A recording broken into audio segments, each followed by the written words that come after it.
Okay, we are live on YouTube. Sophia, you can begin when ready. Hey, thank you so much, Kevin. And welcome, everyone. Thank you all for coming. I see folks are still coming into the webinar. So we're going to go ahead and give everyone a few minutes to get situated, and we'll start the presentation in, maybe at about 10:35. That works for everyone.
Good morning, everybody. Just wanted to let you know we're going to get started in just a few minutes. Please feel free to just continue to file in, and we will start at about 10:35. Thanks so much.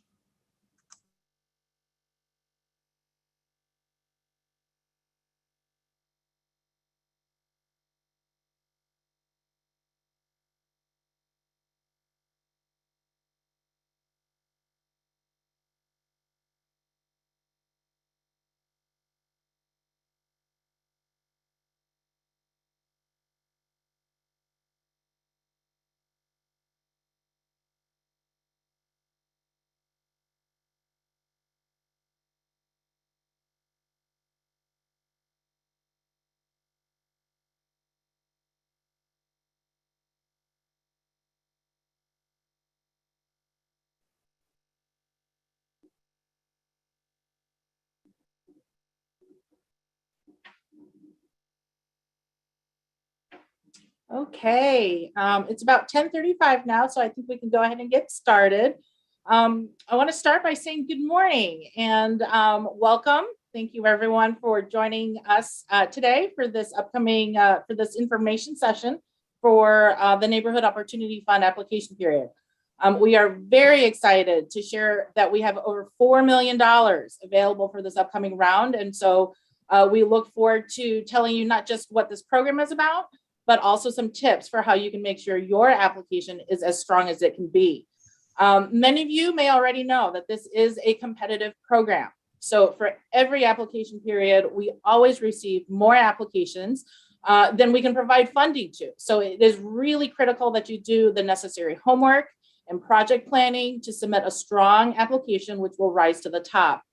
But before we begin today's presentation, I just wanted to take a moment to introduce the NOF team.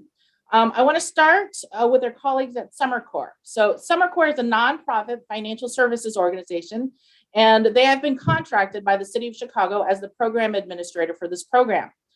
For those who are selected as a finalist or as a grant recipient, you get to know the folks at Summer Corps very well, as they will be your day-to-day contact during the course of the program. In addition to managing the NOF program, you may also recognize Summer Corps because they manage our Small Business Improvement Fund, the SPIF program, and they are a SBA loan provider, lender. So at Summer Corps, the first person I want to introduce is Ruben Wadi. He is the program director for NOF and has been with the program for over 4 years. Ruben, you want to say hello to everyone? Hi, everybody. Thank you, Sophia. My name is Ruben Wadi. I am the Program Director for Administrative Services with Summer Corps, in particular, servicing the NOF program. Thank you all for being here. Really do appreciate it. And I look forward to looking over all of your applications. Thank you so much. Awesome. Thanks, Ruben. And also, Ruben was recently joined by Marissa Alcantar, who is an Economic Development Associate and a post-closing administrator at Summer Corps. Some of you may know Marissa from her former role at the Little Village Chamber of Commerce. Marissa is a fluent Spanish speaker, and we are really thrilled to have her experience as a community developer join the NOF team. You want to say hello to everyone, Marissa?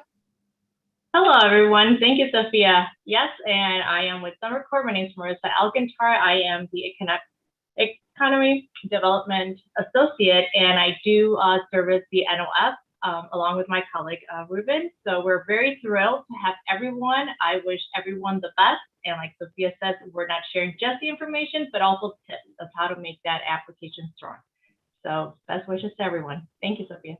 Yeah, thanks, Marissa. And then to round out the NOF colleagues, I want to introduce Kim Brisky. She is going to be our presenter this morning. She is the Managing Director of Communications at Summer Corps and actually knows about all the different programs and services at Summer Corps. So just want to thank her for giving us her time this morning and doing the presentation specific to NOF. On the city side, my name is Sophia Carey, and I'm the program administrator, and I am joined by Mary Kuhn, who is the coordinator of economic development. Mary, if you want to say a quick hello to everyone. Good morning. Thanks so much for spending time with us today, and we're so excited for our new round, and good luck with all the applications. Hope the presentation is helpful. Yeah, thanks, Mary. Mary and I together oversee Summer Corps' work, and we monitor the status of all the finalists and grantees in the program. In addition, Mary worked with all of our technical assistance service providers. So these are architects, these are lending coaches, these are construction managers. So Kim will talk a little bit about our TAs during the presentation. I also help coordinate assistance for grantees with other city departments. So for those who are selected to move on in the program, things like building permits, business licenses, inspections, those are all ways that we support our grantees in getting those expedited and eliminating any delays in getting the project done. That pretty much rounds out the team. And we look forward to working with you during this application period and in the upcoming months. If you have any questions, as Kim is presenting this morning, please feel free to type them in the Q&A. If you look at your Zoom window, it should either be on the top or the bottom of your screen. Just go ahead and type it in. We'll have some time to go through your questions at the end of the presentation. And with that, I'll go ahead and pass that mic over to Kim to go ahead and get started. Thanks, Kim. No problem. Good morning, everybody. I think that we're all going to stop our video so you can focus on the presentation here. And in addition to the welcome today, I just wanted to say I really hope that this presentation also, besides giving great tips, gets you inspired. I think that there's an awesome opportunity for all of you today to have an impact on your communities. Let's get started. So we are going to start here today with the sort of the guideposts of what we're going to be talking about today. So really it's about the requirements and sort of the nitty-gritty of the grant project, as well as the application process, helping you walk through that process, as well as getting excited about what happens if you are selected and what to expect.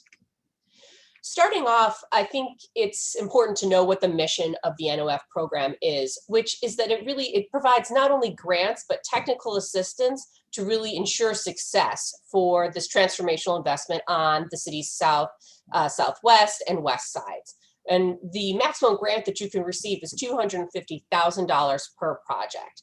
And the goal is to really be able to support the local entrepreneurs and attract new businesses and provide resources ongoing to encourage growth to continue. And I think it's important to note that the money for this program actually comes from a tax that's actually on downtown loop developments. And so that money is then invested in these communities. Today, we're going to be covering the small grants tracks, the $250,000 grant. There are larger grants, but that will not be covered today. So let's get started talking about what kind of projects would be eligible. An example would be expansion or renovation for an existing business. It could be a new location for a startup business or an existing business. It could even be new construction at a vacant property. So we know what kind of project could potentially work. What about the applicants that could be eligible for this project? It could be a community property owner. So that could actually mean they actually own the property, or it could be a tenant. So maybe you already have a location that you are a tenant in, but with your landlord approval, you could move forward with this. Additionally, we allow for nonprofit organizations that are also able to apply. There are a few types of applicants that are not going to be eligible. Anything that is residential property use will not be eligible for NOF. This includes if you have a home-based business or a live workspace, that won't be eligible. Now, for those of you who might be familiar with the SPIF fund, we actually do offer through SPIF manufacturing and industrial assistance. However, for NOF, we do not do that. This is only for the commercial properties. Additionally, other things that are not going to be eligible are social service organizations, workforce development, daycare centers, things of that nature, as well as churches and places of worship. This picture here on the right, this was at the groundbreaking for Sisters in Cinema, which is going to be in South Shore, which is going to be a really amazing facility to celebrate Black women in cinema. And I think that they have already moved quite a bit further in their project here, but this was back in February with our groundbreaking. So we already kind of know what types of projects are eligible. Let's say that you are selected as an eligible project. What kind of expenses could you actually use the grant money for? When we're talking about expenses, we're talking about major exterior and interior renovations and build outs, expansions. You could also, under certain circumstances, use funding for building acquisition as long as it's part of the larger project. There's going to be the ability to use the money on architectural, engineering fees, things like roofing, masonry, windows, doors, the front facing, if you have to do an indoor build out, mechanical systems, HVAC, plumbing, all the things that you really need in a building to function. I generally say that if you can't roll it out on an actual dolly, then it's probably going to be an eligible cost. But things that wouldn't be eligible would be minor repairs when it's not part of the renovation. If you have a location and are like, man, you know, the floors are looking tired or could really use a paint job, the NOF is not going to work for you as a standalone. Again, we are going to say, once a reminder, residential is not something that we can use NOF for. So it's going to be anything residential units, or if you have a mixed use building, we can't use the NOF funds for that part of the building. Also, we cannot use NOF funds to repair if you have a code violation or business operating expenses. Again, NOF, similar to SPIF, is not for working capital, is really focused on the permanent building improvements for your business. So we already know if you're, what kind of businesses are eligible, what kind of work would be eligible. Let's talk a little bit about where you have to have your business located to be eligible. This here on a map shows the eligible commercial corridors, the priority investment corridors, and Invest Southwest. The important thing to know is that if your business location is on one of these corridors, that you will be eligible for a small grant project. If you're not sure, all you have to do is go to the chicago.gov NOF page, and we'll go a little bit deeper in this shortly. And you'll be able to plug in your address, and it will clearly tell you if your address is eligible. So I'm going to stay here on this page for a minute and kind of walk through how your grant size would be calculated. As we said at the start, the small business grant size maximum is $250,000, but not every project will need that amount. Every project, regardless if it's a new construction, if it is an existing business, new business, automatically gets a 50% base grant. And I believe most of you may have heard that the mayor did make some changes to the NOF program, and now applicants have the ability to be reimbursed for 100% of the full project. And here's how. There are 2 building community wealth bonus options that you could add on top of that 50% base grant. One is if you are a resident that actually lives in one of the qualified investment areas, which I'll show that map shortly here, and you actually live in that area, you will be able to, at the start, add an additional 75% of eligible project costs that can be reimbursed, which is pretty amazing. Your grant can now go from 50 to 75. There's an additional option, which is going to be local hiring. So if you actually hire residents that are going to be in the QIA area after the project, you'll be able to get that 25% to make it a full 100% reimbursable. The important thing to note is that the local hiring percentage is only applied after the business is open and you can prove the employment. And so no matter, even if you are going to be eligible for 100% of your total project costs eligible for the grant, you will have to contribute a minimum of 25% of the project costs at the start to be able to complete the project. Again, even if you are going to be eligible to receive 100% of their eligible project costs covered by the grant, you will need to have at least a minimum of 25% of the financing necessary to complete the project. And it's important to note that even if you decide to have, a lot of you probably will have projects where not all of your costs are eligible to be covered by the NOF, and that's okay.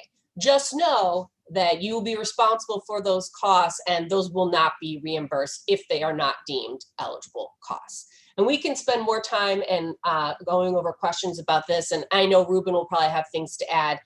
And it's really important for this also to be talking with Ruben and our team to make sure the costs that you are including in your project are eligible, or if you have questions, he can walk you through that. So the other thing that's really exciting about the NOF program, aside from providing the financing, is they provide the technical assistance to make sure these projects are successful. And by that, we're talking about architects, construction managers, financial consultants. And these are the types of costs that actually can be included in part of your grant. And so up to 95% of the costs of hiring these technical assistance providers can be provided or be covered with this grant. And some of the architects and folks that we actually have on our approved list, which is on the NOF website, have done amazing projects like libraries for the city of Chicago, massive school renovations. Like these are professionals who have done large scale projects, who also have a passion for improving the city of Chicago and want to help you and walk you through this process. So if all of this sounds like something that works for you, that you have a project that will fit, that will comply, and you think can make a difference, let's walk through how you now apply, as the application process will be opening up next week. The first thing you have to do is visit chicago.gov/NOF, and you'll hit this cover page here.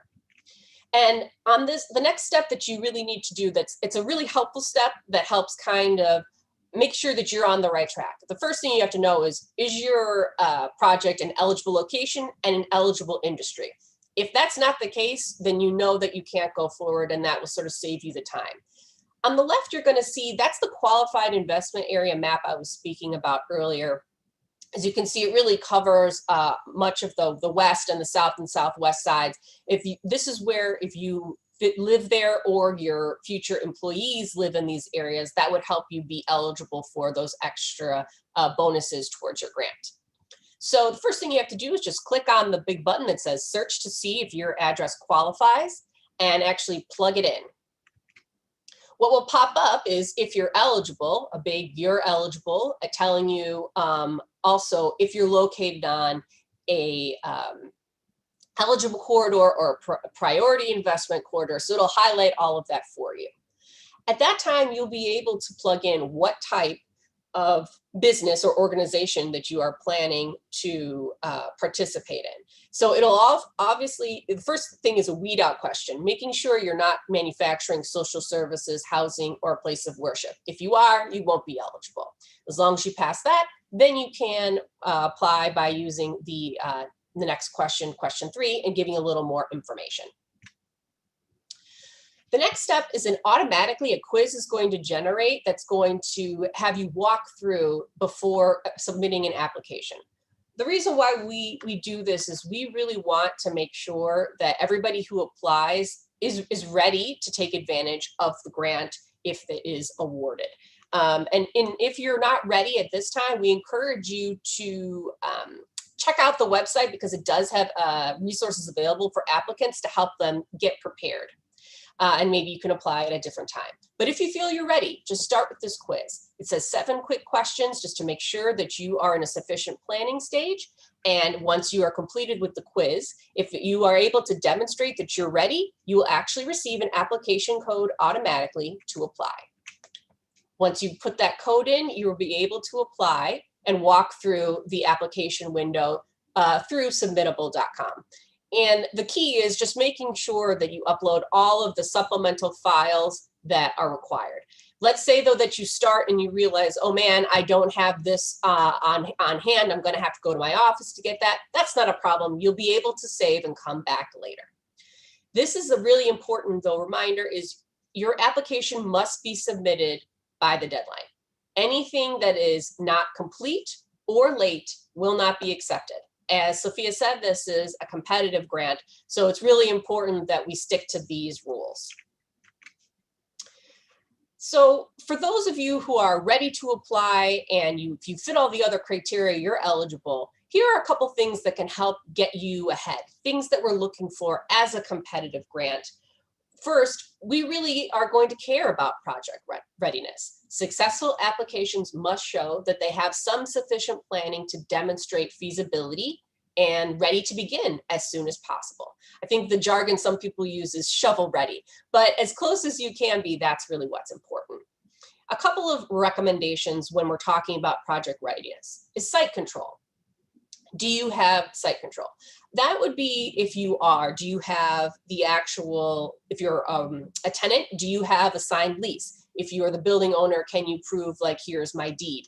If you don't have those items yet, can you show some back and forth with either the seller or your future landlord to show that this is in progress?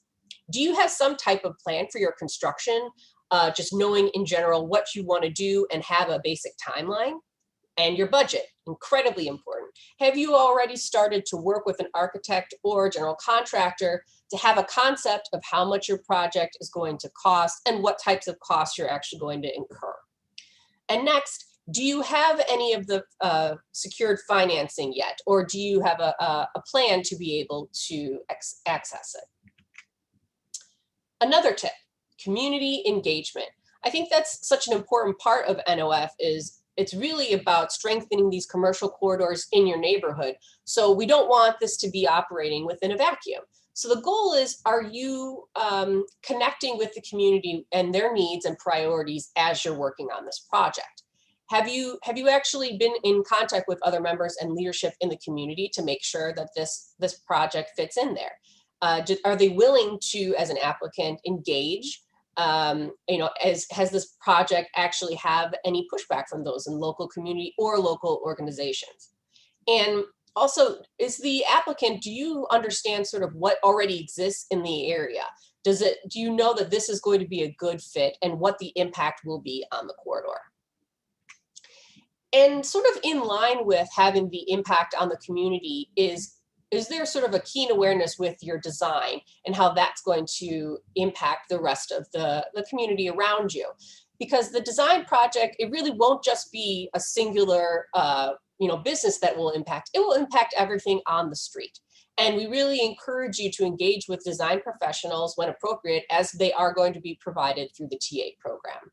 And I think that that makes sense, is making sure everybody feels welcome, making sure that you're actually using design to maybe solve, issues that you may have with an antiquated building and access, making sure that it fits in with the vibe of the community that you're already in, and just make sure that the community is welcome to it.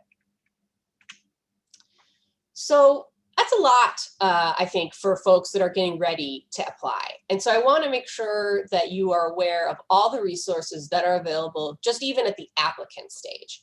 And if you go to neighborhoodopportunityfund.com/applicant support, or just NOF, or if you go to chicago.gov/NOF, and you'll see on the top applicant support.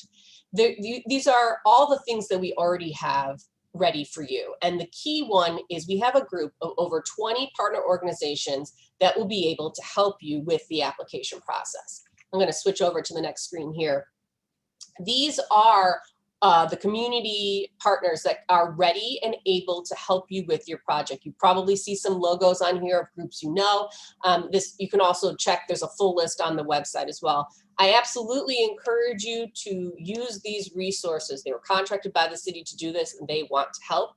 And they want to help you get your project over the finish line.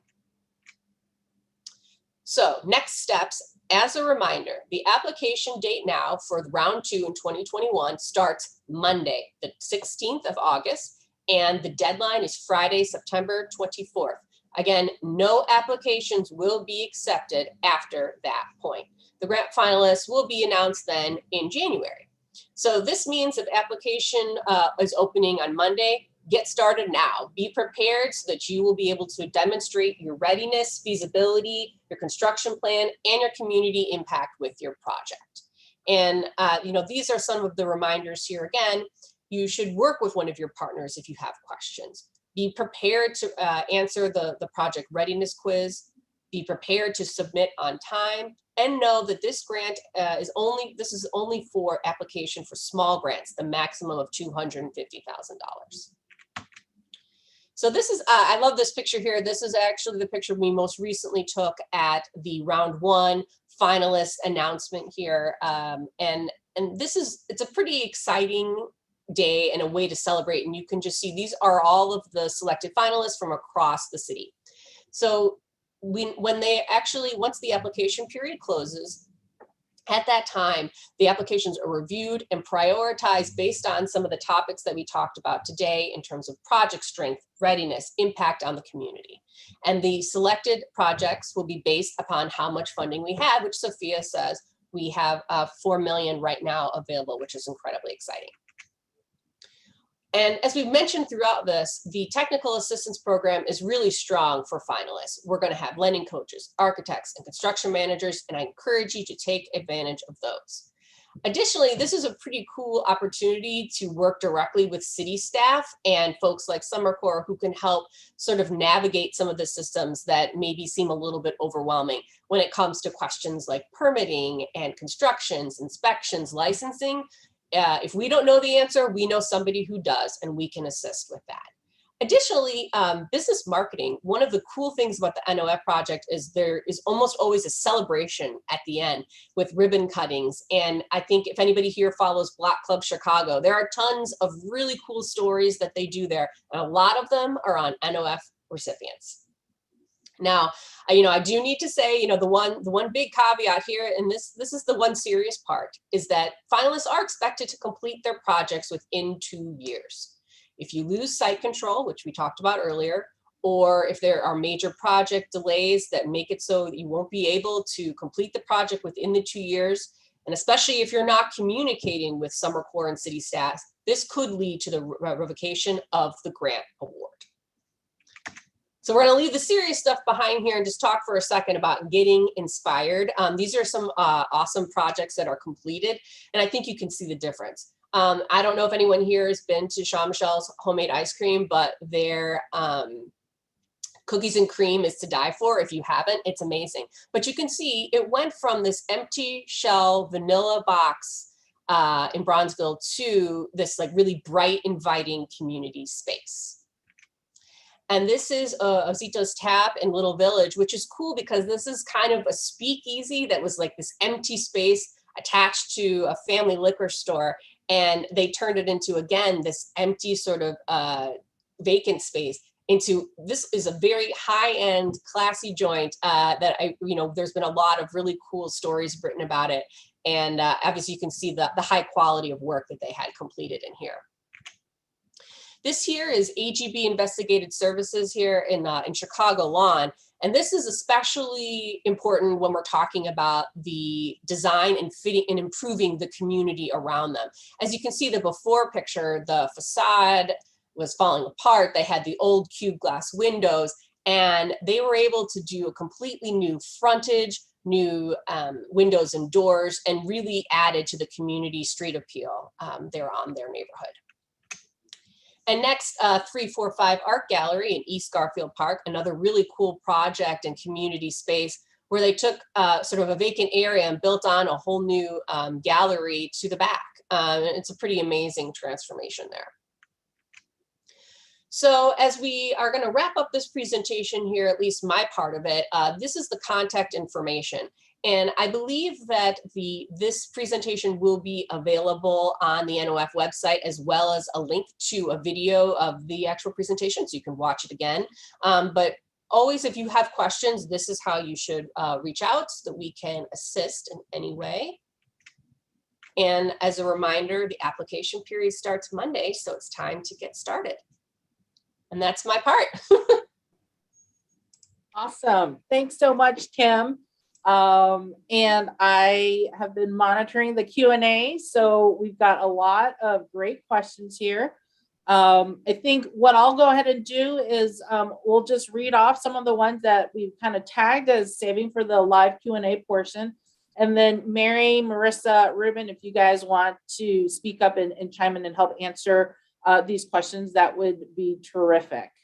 So let's go ahead and just get started. I'm going to kind of roll two questions into one, and I'm actually going to punt this one directly to Ruben because Ruben is our expert in terms of all the technical calculations. So the two questions are: is the acquisition of vacant land for commercial/mixed use development on eligible arterial streets covered by the NOF funds? So acquisition of vacant land. And then I'm going to loop into that another question. If the applicant would like to acquire property for an NOF project, how does a reimbursement or escrow help with the acquisition? So all things about acquisition. Thank you, Sophia. That's a great question. Those are great questions, I should say. Thank you for asking them. So first, can the NOF be used for the acquisition of mixed-use development, the acquisition of a vacant lot? The answer to that is yes. As long as those lots and those locations are located within the qualified investment area and for the purposes of the NOF small grant on an eligible commercial corridor, priority investment corridor, or Invest Southwest corridor, then it is indeed eligible. In terms of how it is paid out, so that's a great question. How does the reimbursement or escrow help out with the acquisition? So one of the core components of the Neighborhood Opportunity Fund is the redevelopment of buildings. While we do allow for reimbursement of acquisition expenses, we want to make sure that there is a rehab or redevelopment or new construction project associated with that acquisition. So for acquisition, if you acquire the building after you apply or a short time before you apply, we will then calculate the credit that we give for that acquisition and apply it to your rehab. We wouldn't just cut a check directly for the acquisition. Again, since one of the core components of the Neighborhood Opportunity Fund is the actual redevelopment or construction of structures, we want to make sure that acquisition actually helps out with that endeavor. So we don't just reimburse specifically for acquisition alone. So you acquire the building, and there's whatever the base grant amount for you is, or whatever your grant amount is, that's applied to the acquisition, then gets added as credit to the grant amount for the rehab. So while you don't see grant monies directly for acquisition, you'll see a higher grant proportionality for your rehab because we're applying that grant for the acquisition to your rehab. I know it could be a little bit complicated. I'm more than happy to speak with whomever about this rule, but yes, that is in a nutshell how acquisition works. Again, thank you for those questions. Yeah. Thanks, Ruben. And again, I think to what Ruben said, the key is the NOF program isn't designed for just the flipping or the acquisition of the property. It is to the redevelopment. So that's the key. Next question. This is a great question. And I think I'm going to send this to Mary, because Mary recently reviewed a request to get reimbursement for local hiring. How will employee turnover affect the Bill Community Wealth Bonus local hiring reimbursement? Hi, everyone. So concerning the local hiring bonus, the employee needs to be with the organization for 12 weeks. And it's a minimum of 12 weeks, 2 employees, and the employees have to have at least 20 hours a week. So that's kind of the minimum bar that we're setting for that. And then those wages are paid out by the organization, and it's reimbursement. So you have to pay the wages out in order to get that bonus. It's not like something that we pay up front. So there could be turnover, but it could affect, if it's less than 12 weeks, then it wouldn't be eligible. Hope that answers the question. Cool. Thanks, Mary. So I think next question, I'm going to kind of roll these two into one question as well. Marissa, I think this would be really great for you to speak into, particularly when you were on the other side as a community organization helping applicants. The first question is, I'm a bit confused about the eligible corridor area. What if I don't have a brick and mortar location already? Will I not qualify? And then similar to that is, do you have to already know the property prior to applying? Thank you, Sophia. Yes, great questions. One of the requirements is, yes, you need to have your site. It is important that you have control of your site. We do have, as Kim explained, on our website, you can type in the address and make sure it's within that eligible area.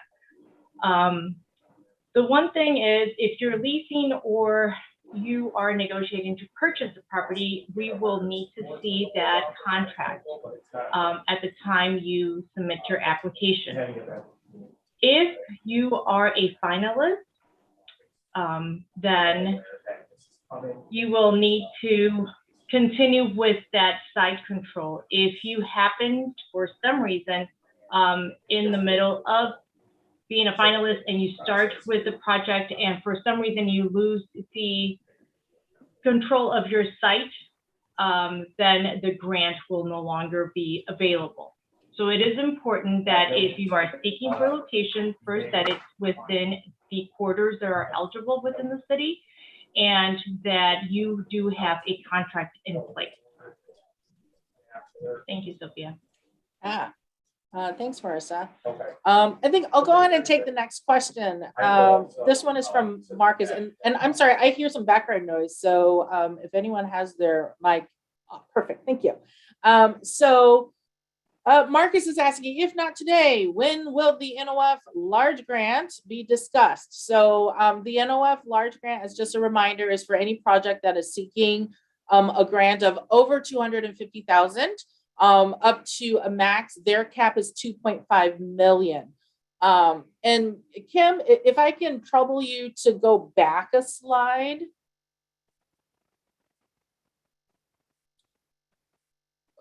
The contact information slide, perfect.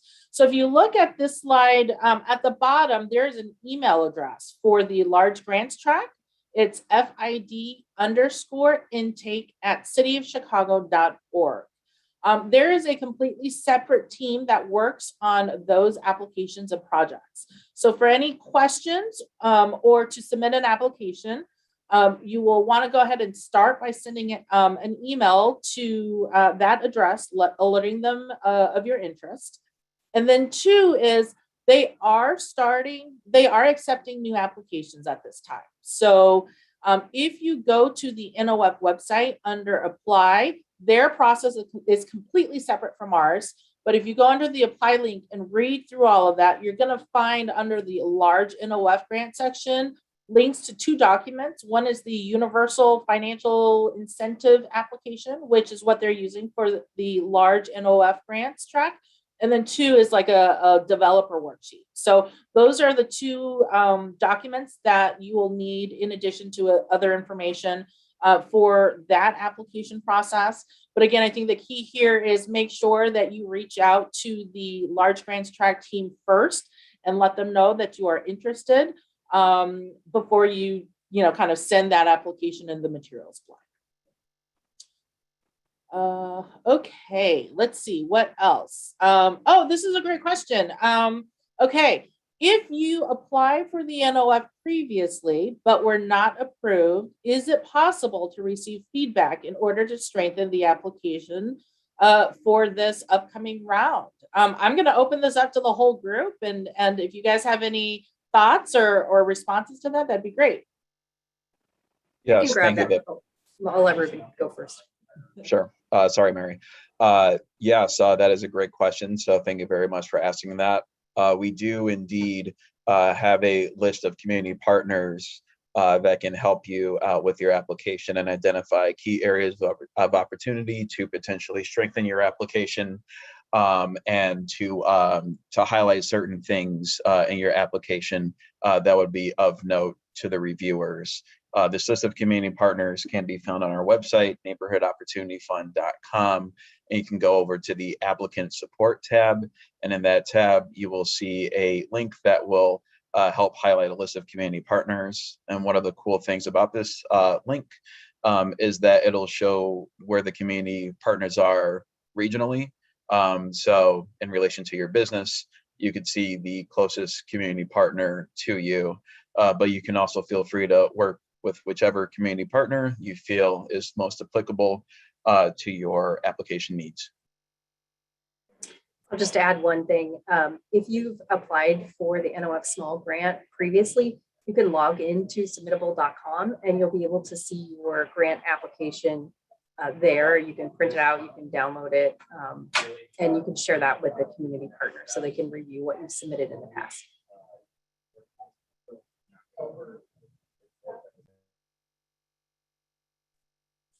I'll go ahead and chime in on, from my perspective. I mean, here in front of you, we've got, all of us have reviewed applications in previous rounds. So from my perspective, Kim had talked about kind of the 3 tips. Kim, I don't know, can you flip back to those tips? Yeah, so project readiness. And again, these 4 guiding principles, right? Site control, plan for construction, having a budget, and knowing and demonstrating your funding capacity. 2, the community engagement, how you have engaged with the community that this business would be serving.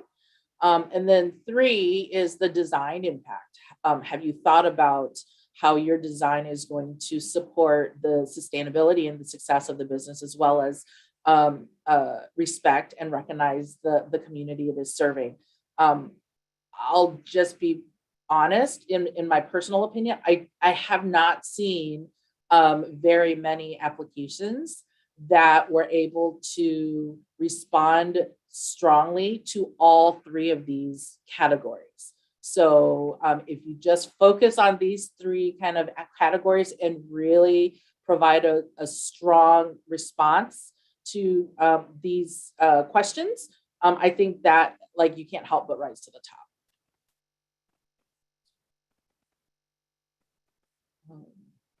All right. Okay. So next question. Is it possible to begin some improvements during the application review period and then be reimbursed retroactively? I'm guessing Ruben really wants to answer this question. Go ahead, Ruben. Thank you, Sophia. The bold answer to that is no. And I actually highly encourage anybody that is very serious about this grant to not go ahead and do work before being confirmed as a finalist, and definitely not during the application stage. So if you do work, let's say you do all the work today and you apply for the grant and you're looking to get retroactive monies for it, that wouldn't work for us because we have to go through a series of steps to confirm the legality of the applicant. We have some documents to go through. We have some checks that we have to do, and then we have to confirm the actual project in a sequential manner, from drawings to bids to permits and all that. We can't necessarily do any of those checks and balances during the application stage. So essentially you'd be forfeiting the entirety of the grant or part of the grant, depending on how much work you did during the application stage. So again, the very blunt answer is no. I'd encourage you all to hold off on your project. You can only get reimbursed for your work at specific stages after being confirmed as a finalist. So yes, that's what I wanted to add. That is a great question, and thank you for asking it. That is a very important point. Can I tag on to that, Sophia? Yeah, please do. So soft costs can be reimbursed if you are selected, but you're taking, those are at your own risk if you pay for an architect before you start the project. But we can pay for soft costs under pre-development if you are selected for the program. Yeah. Thanks, Mary. And I think that actually leads to a question that kind of addresses that specifically.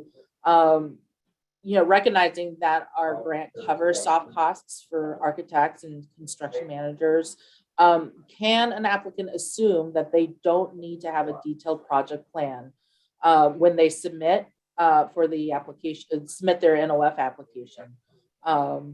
And in general, kind of what is the expectations regarding, that portion of the application? So I'll give the short answer, which is no, you cannot assume that you don't need that. In fact, that is something that is critical to rising to the top of the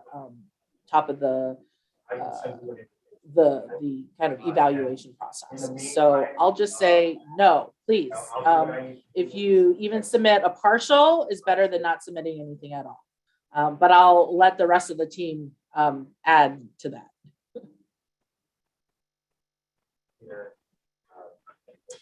As far as the architects go, I've gotten the question from some folks like, I can't afford an architect. I don't want to make that investment right now. One thing that you could do is talk to architects, identify an architect that you would like to work with, have some conversations, and put that in your application if you've selected an architect. So we can see that you're thinking about it and that you're out talking to folks about your project. Okay, I see a question here. This is from Christine. She says, I have a business that is not in the corridor, but she's willing to relocate in the area that's eligible. Does a grant pay for the reimbursement of the property in the corridor that you purchase? Marissa, you want to answer that one? Sure, I think Ruben had spoken about it earlier, so yes, part of the NOF does help with the relocation if it's in the eligible corridor. It's a portion of it. It does not all go into acquisition, and it has to show the renovations or the rehab of the property as well. So it has to be a mix of the acquisition and the rehab of these of this location in order to qualify for the NOF. Thank you. I'll take a moment here. I see there's a number of questions asking to have a copy of this PowerPoint. And so the answer to that is yes, we're actually going to upload this PowerPoint onto the NOF website at the end of this presentation. So definitely later today, tomorrow, if you go to the NOF website, you'll see this and you'll be able to download it as a PDF. So thank you to everyone who's asking about it. This is a great question. Will your business structure affect your application? I recently applied to register my business as an LLC, but will not have an official LLC for a couple of weeks. How will this affect my application? Mary, you want to answer that one? Sure. So I would just note that in your application, if you have a copy of the application for the LLC, you can upload that into your application. You're still eligible for the grant though, but I would just note the efforts that you've made to get incorporated. Yeah. Thanks, Mary. So this question also talks a little bit about tenants. Is there a lease agreement time of stay the business needs? Ruben, you want to take a stab at that one? Sure. So we don't necessarily have a time of stay requirement for the Neighborhood Opportunity Fund. The longer the lease agreement, the better, the more compelling the site control. 3-5-year leases are very common. 10-year leases a little bit less common. 1-year leases we normally don't see. If you did have a 1-year lease, then during the life of the project you would have to renew it. So if you did become a finalist on a 1-year lease, or you're thinking about executing a 1-year lease, you'd then have to demonstrate how and when you're going to renew it. But again, we don't necessarily have time of stay requirements. But if you are a finalist, though, there is a document that you'll have to sign, which is called the Grant Recipient Covenant, or just Covenant for short. This requires any NOF applicant, whether they are leasing or owning the property, to remain at the property or remain owners of the property, or both if they're both, for a period of 3 years after receiving their grant amount. Not 3 years from the application, but 3 years after closing their grant. So that's really going to be the only time of stay requirement. Other than that, for applying itself, we don't necessarily have that, but the longer lease agreements, the more compelling the site control case. Thanks, Ruben. So here's a question, and I think maybe it's a good question. We want to clarify. The question is, are for-profit companies just as eligible for grant funds as nonprofits are? And I'll go ahead and answer that. Yes, there is no preferential treatment for nonprofit organizations. The key is businesses, so for-profit or nonprofit, that are providing an amenity to the community, to the neighborhood. So some sort of a retail service or product that they are offering to the residents in the area, the employees on that block. That is the key. No preference whatsoever regarding whether someone is a for-profit or a nonprofit. The building has code violations. Will I be able to apply? The short answer to that is yes, you can apply. You should identify it, because we will also identify it as part of the review process.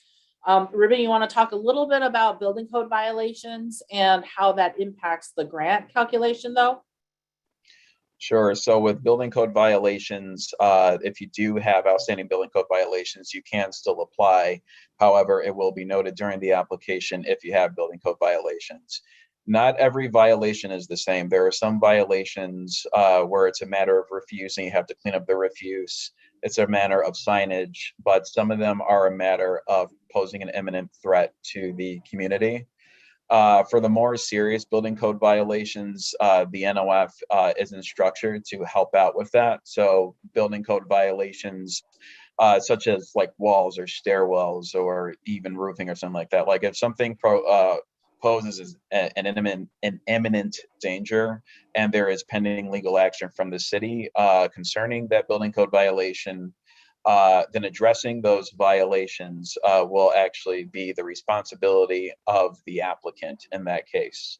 And that is something that's going to have to be disclosed on the application, but it's also something that's a matter of public record, and we can and we can discover. So if you know that you have serious building code violations, the advice I can give you is just be truthful and honest about it, and let us know how it relates to your project. That does, to Sophia's point, impact the grant calculations and therefore your grant amount. So it's just better to be as voracious about that as possible from the onset.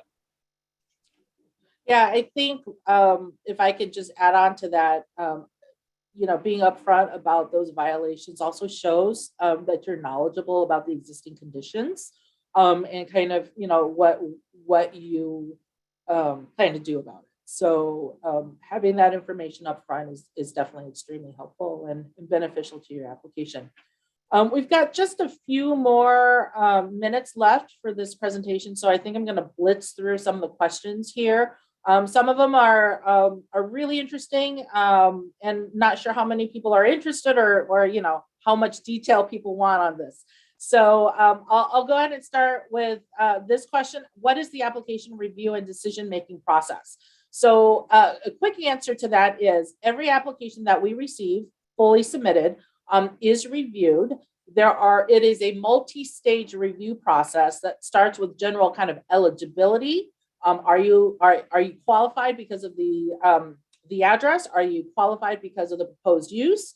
Then we go into how complete your application is. So again, regarding that construction plan, for example, if you don't have a construction plan, you're going to be farther down the stack than those that do have a construction plan, right?